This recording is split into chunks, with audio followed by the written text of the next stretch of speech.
सूरजपुर गांव में नवरात्रि का त्योहार बड़े ही धूमधाम से मनाया जा रहा था। गलियों और बाजारों को रंग बिरंगी लाइटों, फूलों की सजावट और खूबसूरत रंगोली से सजाया गया था। हर घर में ढोलक की धुनें और बच्चों की हंसी गूंज रही थी। हर कोई उत्साहित था और नवरात्रि की तैयारियों में जुटा हुआ था। लेकिन इस गांव में एक शख्स था जो सबकी नजरों में थोड़ा अलग था। उसका नाम था महेश और उसकी एक अनोखी आदत थी। वह दिन भर खाने के बारे में सोचता रहता और बहुत ज्यादा खा जाता था। कभी कभी वह दूसरों के घर का खाना भी चुपके से खा लेता। गांव वाले उसे प्यार से खाने वाला महेश कहते थे, लेकिन उसकी आदतें कभी कभी परेशानी का कारण भी बन जाती थीं। नवरात्रि की पहली रात आई। पूरे गांव में उत्सव का माहौल था। महेश उत्साहित था, लेकिन उसका उत्साह अलग था। उसे खाने और मस्ती दोनों का मजा चाहिए था। जैसे ही वह गांव के मेले में पहुंचा, उसकी नजर सबसे पहले चौक पर रखे खाने के स्टॉल्स पर पड़ी। वहां मिठाइयाँ, समोसे, हलवे और गर्मागर्म पकवान रखे हुए थे। महेश का पेट खुशी से झूम उठा। उसने सोचा, सबसे पहले तो मैं थोड़ा खा लूं, फिर डांडिया देखूंगा। महेश ने धीरे धीरे गांव की गलियों में कदम रखा। उसकी आदत थोड़ी शरारती भी थी। उसने देखा कि गांव की प्यारी लड़की गौरी अपनी थाली में खास पकवान रख रही है। महेश की आंखें चमक उठीं। उसने धीरे धीरे उसका पकवान उठा लिया, लेकिन गौरी ने उसका हाथ पकड़ लिया। अरे महेश, ये तुम्हारी थाली नहीं है, गौरी ने चिल्लाया। महेश झेंप गया, लेकिन फिर शरारती मुस्कान के साथ बोला, अरे मैं तो बस टेस्ट कर रहा था। गांव में सब लोग हंस पड़े। महेश और गौरी के बीच हल्की फुल्की लड़ाई शुरू हो गई, जिसमें दोनों एक दूसरे की थाली छीनते और पकवान बचाने की कोशिश करते। बच्चे और बड़े लोग इसे देखकर हंसते रहे।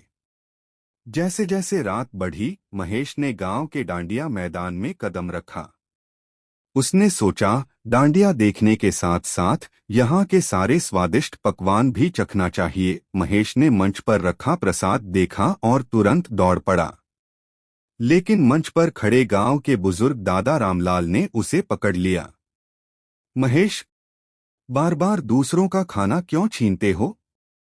यह नवरात्रि है, खाने का समय सबका है, दादा रामलाल ने हंसते हुए कहा। महेश ने शर्मिंदा होकर कहा, दादा मैं बस थोड़ा सा चखना चाहता था। भीड़ हंसी और तालियां बजाई। महेश की शरारतें इस बार भी सबको हंसी का मौका दे रही थीं। लेकिन महेश का पेट और ज्यादा खुश था और उसने सोचा कि अब थोड़ी मस्ती और करनी चाहिए। उसने डांडिया स्टिक्स उठा ली और बीच में नाचने लगा। उसकी नाच इतनी मजेदार और अजीब थी कि लोग हंसते हंसते गिर पड़े। महेश की इस शरारत को देखकर गांव के लोग और बच्चे भी शामिल हो गए। कुछ लोग तो उसे पकड़कर घुमाने लगे, कुछ ने उसके साथ स्टेप्स की नकल करनी शुरू कर दी। महेश ने पूरे उत्साह के साथ डांडिया की नई चालें बनाई और सभी को हंसी और मजा दिलाया। अचानक महेश की नजर विशेष प्रसाद की थाली पर पड़ी। उसने सोचा, बस अभी थोड़ी मिठाई और खा लूं, लेकिन जैसे ही वह थाली की तरफ बढ़ा, उसका पैर फिसल गया और वह रंगोली पर गिर पड़ा। भीड़ ने तालियां बजाईं और जोर जोर से हंसने लगी। महेश फूलों के ढेर में गिरा हुआ लग रहा था, लेकिन वह भी हंस रहा था। महेश और गांव वाले दोनों ने इस घटना को बहुत मजेदार पाया। महेश ने सोचा कि अब से मैं थोड़ा कम खाऊंगा, लेकिन मस्ती जारी रखूंगा। दूसरी रात महेश ने सोचा कि क्यों न गांव में थोड़ी शरारत और मस्ती की जाए। उसने बच्चों के साथ मिलकर डांडिया स्टिक्स का छोटा मुकाबला रखा।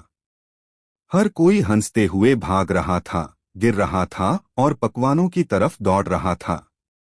महेश भी बीच में दौड़ रहा था, कभी गिरता, कभी उठता और सबको हंसी में डाल देता।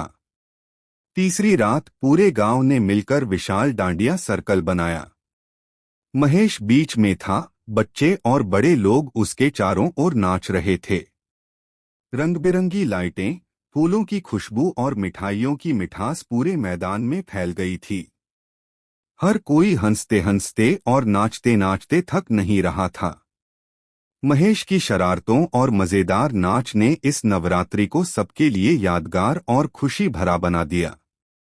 लोग समझ गए कि त्योहार केवल भक्ति का समय नहीं है, बल्कि मस्ती, हंसी और मिलकर उत्सव मनाने का भी समय है।